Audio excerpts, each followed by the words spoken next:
मैं देखने में बहुत ज़्यादा सुंदर थी, इसलिए मेरे मालिक हमेशा मुझे गहरी निगाहों से देखते थे। वह कभी मेरा हाथ पकड़ लेते तो कभी मेरे बदन को छूते, जिससे मेरे बदन में भावनाओं की एक लहर दौड़ जाती थी। मैं जवान थी और मुझे इस तरह की भावनाओं की समझ बहुत अच्छे से थी। एक दिन घर में मेरे और मालिक के अलावा और कोई नहीं था। उस वक्त मालिक मेरे पास आए और कहने लगे, तुम बस एक बार मान जाओ, फिर मैं तुम्हें पूरी ज़िंदगी खुश रखूँगा। उन्होंने मुझे इस बात का पूरा भरोसा दिलाया। उस दिन मैं उनके बात पर यकीन कर लिया। फिर वो मुझे अपने कमरे में लेकर चले गए और अंदर से दरवाज़ा बंद कर लिया। फिर वे लगातार 1 घंटे तक मुझे मेरा नाम कविता है। मैं बहुत ज़्यादा ही खूबसूरत थी, लेकिन मुझे नहीं पता था कि इस खूबसूरती के वजह से मुझे नरक की ज़िंदगी जीनी पड़ेगी। उस वक्त मेरी उम्र 18 साल थी। मैं बिना शादी के 5 महीने का प्रेग्नेंट होकर मैं इधर उधर भटक रही थी। मेरा ना तो कोई आगे था और ना ही कोई पीछे था। मैं ऐसी ही लाचार और बेबस होकर जहाँ तहाँ दिन गुजार रही थी। उस वक्त मेरे लिए मेरी ज़िंदगी किसी नर्क से कम नहीं थी। लोग मुझे एक अलग ही नज़रिए से देखा करते थे। उनकी आंखों में हमेशा हवस भरी होती थी। एक अकेली मुझ जैसी लड़की बिना शादी के अपना पेट में बच्चा लेकर घूमे तो लोग तो गलत ही नज़रिए से देखेंगे ना। ऐसा नर्क भरी ज़िंदगी में जीना नहीं चाहती थी, लेकिन मैं दुनिया को ये दिखाना चाहती थी कि औरत लाचार और बेबस ज़रूर है, लेकिन कमज़ोर नहीं। इसलिए मैं इस बच्चे को जन्म देना चाहती थी। कभी मैं किसी के घर कुछ काम कर देती, जिसके बदले में मुझे 3 वक्त का खाना भी ठीक से नहीं मिल पाता था। मैं बहुत रोती थी, लेकिन मैं हर हाल में जीकर अपने बच्चे को इस दुनिया में लाना चाहती थी। ऐसे ही भटकते भटकते मैं एक छोटे से गांव में पहुंच गई थी, जहां के लोग कुछ अच्छे भी थे और कुछ बुरे भी थे। उस गांव के लोग मुझे एक अजीब सी नज़रों से देखते। उनकी इस तरह का देखना मुझे अंदर तक झकझोर कर रख देता था। मैं अपना पेट पालने के लिए कुछ लोगों के घरों का दरवाज़ा खटखटाने लगी, लेकिन कुछ लोग मेरी सुंदरता को ऊपर से नीचे तक देखकर मुझसे अजीब से बातें करने लगते। मैं उनके आगे गिड़गिड़ाती कि साहब, मुझे कोई काम दे दो, मैं घर का काम कर दिया करूँगी और बदले में मुझे 3 वक्त की रोटी देना। वह मुझसे सवाल पूछते कि तुम तो पेट से हो, तुम इस हाल में काम कैसे करोगी? वो लोग मुझे कहते कि तुम बिना शादी के माँ बनने वाली हो, तुम्हारा चरित्र ठीक नहीं है, हम तुम्हें कोई काम नहीं दे सकते। इसी तरह एक दिन भटकते भटकते गुजर गए, लेकिन मुझे कोई काम नहीं मिला। फिर मैंने सोचा कि ये दुनिया किसी शरीफ को आसानी से जीने नहीं देगी। मैं काफ़ी हताश होकर बैठी थी और सोच रही थी कि अब मैं क्या करूं? अगर मुझे काम नहीं मिला तो मैं अपने बच्चे को ठीक से जन्म नहीं दे पाऊंगी। तब मैंने एक फ़ैसला किया। मैं सोच लिया था कि एक कुंवारी माँ कहलाने से अच्छा है कि मैं किसी की विधवा कहलाऊं। अब से मैं यही कहूँगी कि मैं एक विधवा हूँ। मेरी पति की मौत हो गई है और घर वाले मुझे ताने मार मार कर घर से बाहर निकाल दिया है। तब से मैं इस तरह अपना पेट में बच्चे को लेकर यहाँ वहाँ घूम रही हूँ। अगले दिन जब मैं काम मांगने गई तो यही बताया कि मेरे पति का कुछ दिन पहले ही मौत हो गया है। अब मैं एक विधवा हूँ, लेकिन फिर भी मुझे कोई काम नहीं दिया। फिर एक झुग्गी वाले बस्ती में पहुँच गई, जहाँ सिर्फ मजदूर करने वाले लोग ही रहते थे। वहाँ मेरी मुलाकात एक 52 साल की औरत से हुई, जिसका नाम रानी था। मुझे वह औरत बहुत भली लग रही थी, इसीलिए मैंने उनसे अपना सारा दुख सुना दिया। वह कहने लगी कि तू फिक्र मत कर, आज से तुम मेरे साथ रहोगी। मैं उस औरत को जितना भी धन्यवाद देती वह कम था। उस दिन से मैं उसे मौसी कहकर बुलाने लगी। अब मैं रानी मौसी के यहाँ रहने लगी थी, क्योंकि मौसी बहुत ही अच्छी औरत थी। उनका भी इस दुनिया में कोई नहीं था, इसलिए वह एक दुखियारी का दुख समझ सकती थी। एक दिन मैंने मौसी से कहा कि मुझे काम चाहिए। अगर मुझे काम मिल जाता तो हमारा अच्छे से गुजारा हो जाता। मेरी इस बात पर मौसी कहने लगी, कविता तुम इस हाल में काम कैसे कर सकती हो? तब मैंने कहा कि मौसी तुम फिक्र मत करो, मैं कैसे भी करके काम कर लूँगी। मौसी ने कहा कि ठीक है, मेरी जान पहचान का एक आदमी है, मैं उससे बात करके देखती हूँ। अगर वह हाँ करता है तो कल से तुम काम पर चली जाना। रानी मौसी उस वक्त मेरे लिए किसी फरिश्ते से कम नहीं थी। इतना तो कोई अपना भी नहीं कर सकता था। जितना कि रानी मौसी मेरे लिए कर रही थी। रानी मौसी भी किसी दूसरे के यहाँ काम करने जाती थी, इसलिए आज जब वह शाम को अपने काम से वापस आई तो वह कहने लगी कि कविता, मैं एक आदमी से तुम्हारे बारे में बात कर ली है, वह तुम्हें कल से ही काम पर बुलाया है। मौसी की यह बात सुनकर मैं बहुत खुश हो गई। मैंने मौसी से कहा कि मौसी, मैं आपका यह एहसान कभी नहीं भूल सकती। वह कहने लगी कि तू मौसी भी कहती है और एहसान की भी बात भी करती है, मैं तो तुम्हें अपनी बेटी समझती हूँ। मौसी की ये बात सुनकर मेरे आंखों से आंसू बहने लगे। फिर मैं मौसी से लिपट कर रोने लगी। अगले दिन मैं मौसी के साथ उस आदमी के यहाँ काम करने के लिए चली गई। मौसी ने मुझे उस घर में ले जाकर उस आदमी से मिलवा दिया।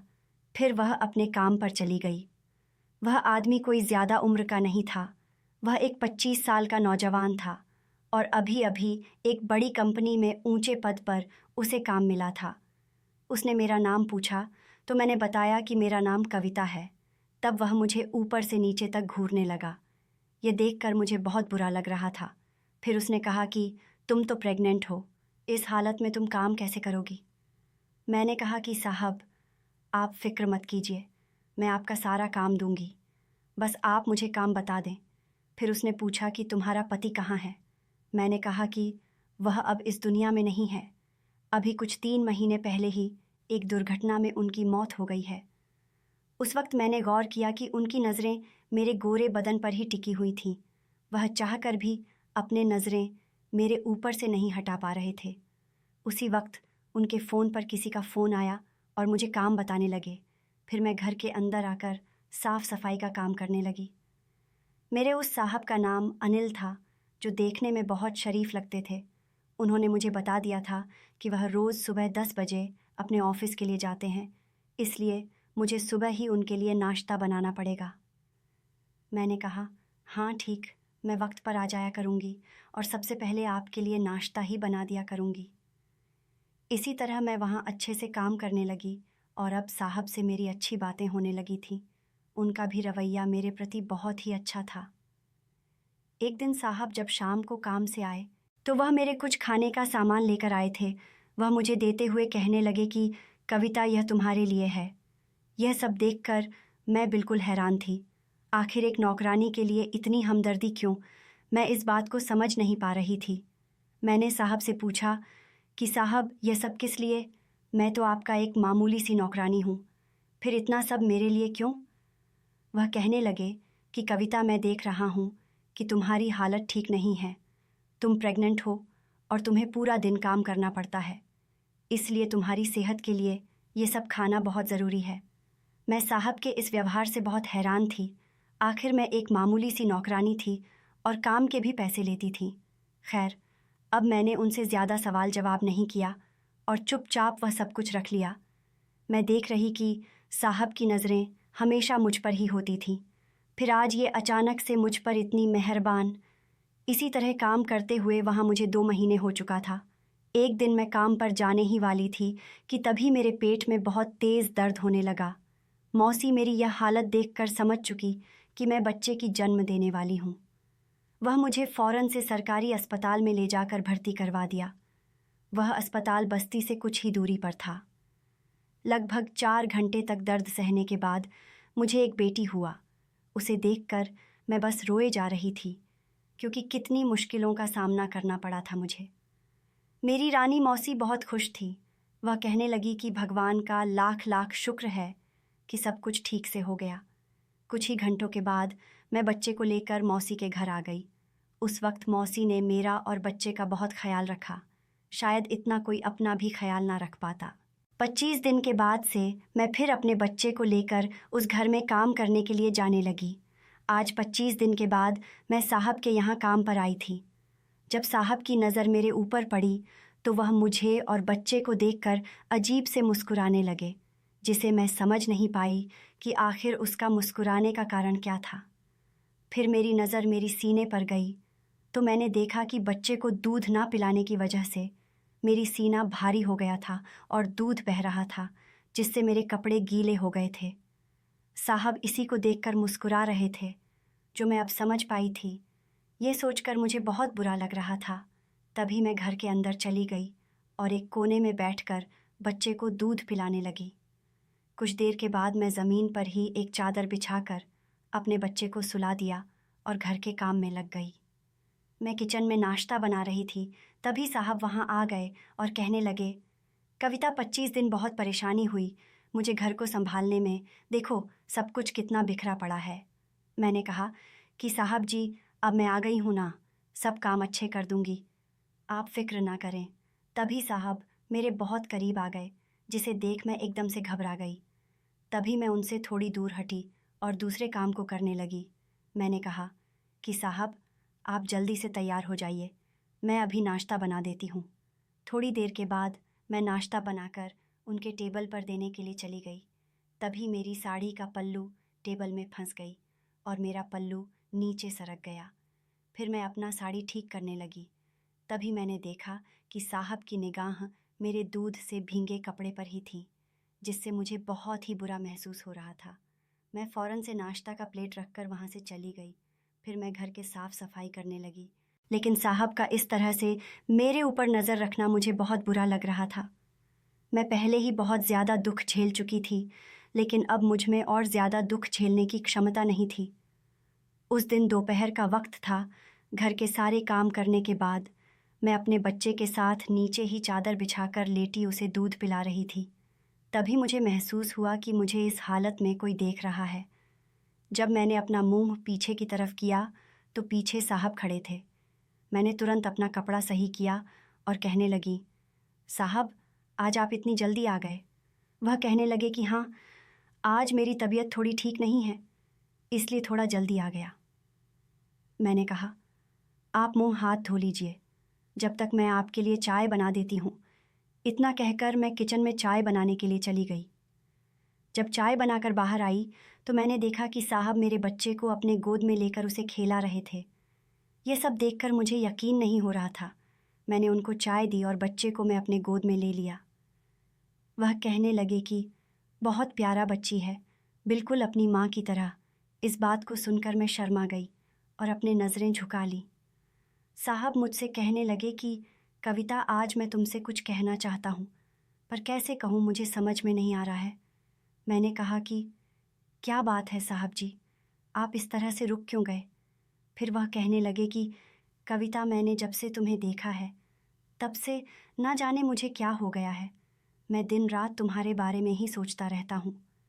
तुम इतनी खूबसूरत हो जिसे देखकर कोई भी आदमी तुम्हारा दीवाना हो जाए, फिर भी तुम इतनी कम उम्र में एक विधवा की ज़िंदगी जी रही हो। मैंने कहा कि साहब आप कहना क्या चाहते हैं, थोड़ा साफ साफ कहिए ताकि मुझे कुछ समझ में आए। वह कहने लगे, कविता मैं तुम्हें बेहद पसंद करता हूँ और मैं तुमसे शादी करना चाहता हूँ। साहब की मुंह से इस तरह की बातें सुनकर मैं एकदम हैरान थी। उस वक्त मेरे पास उनके बातों का कोई जवाब नहीं था। मैं चुपचाप उनकी बातों को सुनती रही। फिर वह कहने लगे कि कविता तुमने मुझे इसका जवाब नहीं दिया, क्या तुम्हें मैं पसंद नहीं हूँ। मैंने उनसे कहा कि साहब मैं कहाँ एक गरीब लड़की जिसके ना तो कोई आगे है और ना ही पीछे, फिर आप मुझ जैसी गरीब से शादी क्यों करना चाहते हैं, उसमें भी मैं एक विधवा और एक बच्चे की माँ हूँ। वह कहने लगे कि कविता प्यार कहाँ गरीब अमीर देखकर होता है, मुझे तुम अच्छी लगती हो इसलिए मैं तुम्हें हर वक्त देखना चाहता हूँ। मैंने कहा कि साहब इसका जवाब मैं कल दूंगी, क्योंकि मुझे इसके बारे में कुछ सोचने का वक्त चाहिए। आज रात घर आने के बाद मुझे नींद नहीं आ रही थी, मैं साहब के बारे में ही सोच रही थी। फिर मैंने मौसी से यह सब कुछ बता दिया। मौसी ने कहा कि देख बेटी, अगर तुम्हारा साहब तुमसे सच में शादी करना चाहता है तो तुम्हें शादी कर लेनी चाहिए, ताकि तुम्हें सहारे के साथ साथ तुम्हारे बच्चे को एक पिता का नाम भी मिल सके। वैसे भी अभी तुम्हारी उम्र ही क्या है, अभी तो तुम्हें बहुत दिन देखने हैं। वैसे भी तुम लोगों की नज़रों से अच्छी तरह से वाकिफ़ हो। ये लोग एक अकेली महिला को सही सलामत नहीं रहने देते हैं, बस देर है तो उनकी उस पर नज़र पड़ने की। मौसी की बातों को मैं अच्छी तरह से समझ गई थी। फिर मैंने सोच लिया था कि उनको कभी निराश नहीं करूँगी, लेकिन पहले मैं अपने बारे में सब कुछ सच सच बता दूँगी। अगले दिन रविवार था, उस दिन साहब की छुट्टी होती है। उस दिन मैं काम पर गई तो मैंने देखा कि साहब कुछ परेशान लग रहे थे। जब उनकी नज़र मुझ पर पड़ी तो वह कहने लगे, कविता, मैं तुम्हारे आने का बड़ी बेसब्री से इंतज़ार कर रहा था क्योंकि मुझे तुम्हारा जवाब जानना है। मैंने कहा, साहब, जवाब देने से पहले मैं अपनी सच्चाई बताना चाहती हूँ क्योंकि मैं आपसे अब कुछ भी सच छुपाना नहीं चाहती। आप मेरे साथ दुनिया बसाना चाहती हैं, इसलिए मैं आपको अंधेरे में नहीं रखना चाहती हूँ। मैंने कहा कि मैं किसी की विधवा नहीं हूँ क्योंकि मेरी अभी तक शादी ही नहीं हुई है। फिर साहब कहने लगे कि तब ये बच्चा किसका है? मैंने कहा, मैं एक गांव की रहने वाली हूँ और मेरे माँ के अलावा और कोई नहीं था क्योंकि मेरे पिताजी काफ़ी साल पहले ही गुजार गए थे। हम बहुत गरीब थे। मेरी माँ एक बड़े घर के यहाँ काम करने जाती थी। माँ के लाए पैसे से ही हमारा घर चलता था, लेकिन अब माँ की तबीयत खराब रहने लगी थी। उस दिन के बाद से माँ की जगह पर मैं काम करने लगी, लेकिन एक दिन उस आदमी के बेटा का नज़र मुझ और पड़ गया। तब से वह मेरे आगे पीछे घूमने लगा। मैं बहुत ज़्यादा सुंदर दिखती थी, इसलिए वह मुझे हर वक्त घूरते रहता था। उसकी नज़रों में मुझे एक भूखा भेड़िया नज़र आता था। वह जितना मेरे करीब आता था, मैं उतना ही उससे दूर जाती थी। फिर एक दिन मेरे पास आया और मेरा हाथ पकड़ लिया। वह कहने लगा कि तुम मुझे बहुत अच्छी लगती हो। मैंने अपना हाथ छुड़ाते हुए कहा कि ये क्या कह रहे हैं आप? मुझे छोड़ दीजिए। मैं एक गरीब घर की बेटी हूँ। मैं यहाँ पर मजबूरी में काम करती हूँ। वह कहने लगा कि मैं सच कहता हूँ। अगर तुम मुझसे शादी कर लोगी तो मैं तुम्हें रानी बनाकर रखूँगा। तुम्हें कभी भी किसी चीज़ का कमी नहीं होगा। तुम अभी जो एक नौकरानी का काम कर रही हो, यदि तुम मुझसे शादी कर लोगी तो तुम इस घर की मालकिन कहलाओगी। वह हर दिन मुझे ऊंचे ऊंचे सपने दिखाने लगा। फिर मैंने भी सोचा कि हो सकता है कि यह सच कह रहा हो। अगर मैं इससे शादी करके इस घर में आ जाऊंगी तो मैं अपने माँ का अच्छे से इलाज करवा सकूंगी। एक दिन मैंने उसे हाँ कह दिया। फिर वह मुझे इधर उधर घुमाने लगा और मेरे लिए अच्छी अच्छी चीज़ें लेकर आने लगा। एक दिन जब घर पर कोई नहीं था, तब वह आया और मुझे अपने बाहों में भर लिया। फिर वह मेरे साथ वैसी हरकतें करने लगा। मैं उसे मना कर रही थी कि नहीं, शादी से पहले ये सब गलत है। तब वह कहने लगा कि तुम्हें मुझ पर भरोसा ही नहीं है। मैंने कह दिया है तुम्हें कि मैं तुमसे शादी करूँगा। तुम इतना परेशान क्यों हो रही हो? इस तरह से वह मुझे भरोसा दिला दिया। मैं भी उसके ऊपर भरोसा कर लिया। फिर वह मेरे साथ ज़्यादा ही रोमांटिक होने लगा, जिससे मैं भी अपने आप पर काबू नहीं कर सकी और फिर उसके साथ वो सब कर लिया। उस दिन के बाद से वह रोज़ मुझे अपने कमरे में लेकर चला जाता। फिर 1 घंटा तक मेरे साथ वह सब करता। इसी तरह 3 महीने बीत गए थे। फिर एक दिन अचानक मेरी तबीयत खराब हो गई। मेरी माँ ने मुझे एक डॉक्टर को दिखाया। फिर जो कुछ उस डॉक्टर ने कहा, उसे सुनकर मेरे पैरों तले से ज़मीन निकल गई। मेरी माँ मेरा हाथ पकड़कर घर ले आई। वह पूछने लगी कि बता, तुमने किसके साथ अपना मुंह काला करवाई है? माँ के पूछने पर मैंने सब कुछ बता दिया। अगले दिन मेरी माँ मुझे लेकर सेठ के यहाँ चली गई। फिर उसने उस सेठ के बेटे से कहा कि वह मुझसे शादी कर लें क्योंकि मैं उसके बच्चे की माँ बनने वाली थी। मेरी माँ की बात सुनकर सेठ के बेटे ने शादी से मना कर दिया और हमारी बेइज्जती करके घर से निकाल दिया। मेरी माँ इस सदमे को बर्दाश्त नहीं कर सकी और 2 दिन बाद ही वह मर गई। जब यह बात मोहल्ले वाले को पता चला तो वे लोग मुझे धक्के मारकर वहाँ से निकाल दिया। तब से मैं अपना पेट लेकर यहाँ वहाँ भटकती रही। एक दिन मेरी मुलाकात रानी मौसी से हुई। तब से मैं उसी के यहाँ रह रही हूँ। यह सब कुछ बताते हुए मेरे आंखों से आंसू बह रहे थे। मैंने कहा, अब बताइए साहब, मैं आपके लायक हूँ क्योंकि मैं पहले से ही टूटी हुई हूँ, इसलिए मुझ में अब और तकलीफ़ सहने की हिम्मत नहीं है। मेरी बात सुनकर साहब के आंखों में भी आंसू आ गए। वह कहने लगे कि कविता, तुम बहुत अच्छी हो और तुम्हारा दिल बिल्कुल साफ़ है क्योंकि तुमने शादी से पहले मुझे अपनी सच्चाई बता दिया। अगर दूसरी लड़की होती तो शायद वह अपना घर बसाने के लिए कभी अपनी सच्चाई नहीं बताती। अब तो मुझे तुमसे और ज़्यादा मोहब्बत हो गई है। उन्होंने मुझे समझाया कि कविता, इसमें तुम्हारी कोई गलती नहीं है क्योंकि तुमने ये सब जानबूझकर नहीं किया था। गलती तो उस इंसान की थी जो तुम्हारे साथ इतना घिनौना काम किया, पर शायद भगवान ने इसे सुधारने का मौका मुझे दिया है। साहब ने मुझसे कहा कि हम कल ही मंदिर में जाकर शादी करेंगे। उनकी मुंह से ऐसी बातें सुनकर मैं फूट फूट कर रोने लगी। मैंने कहा कि आप मेरे लिए भगवान से कम नहीं हैं जो मुझ जैसी लड़की से शादी करना चाहते हैं। मैंने तो शादी करने की उम्मीद ही छोड़ चुकी थी, क्योंकि इस जहाँ के लोग मुझे जिस नज़रों से देखते थे उससे मुझे जीने की इच्छा नहीं होती थी। मगर आप जैसे लोग इस दुनिया में आज भी हैं, ये मैंने देख लिया। इतना कुछ सुनते ही साहब जी ने मुझे अपने गले से लगा लिया और मुझे तसल्ली देने लगे कि तुम अब चिंता मत करो। अगले ही दिन हमने एक मंदिर में जाकर शादी कर ली। अब मैं जहाँ नौकरानी का काम करती थी वहीं मैं मालकिन बनकर आ गई थी। मेरे पति अनिल एक अच्छा दिल इंसान थे, क्योंकि आज के ज़माने में इतना बड़ा दिल रखना कोई छोटी बात नहीं होती है। इतने दुख झेलने के बाद मौसी और अनिल मेरी ज़िंदगी में एक अच्छा आदमी बनकर आए थे, जो मुझे ज़िंदगी की तमाम खुशियाँ दे दिए। अब मुझे एक पति के साथ मेरे बेटी को एक पिता भी मिल गया था। हम बहुत खुशी खुशी रहने लगे।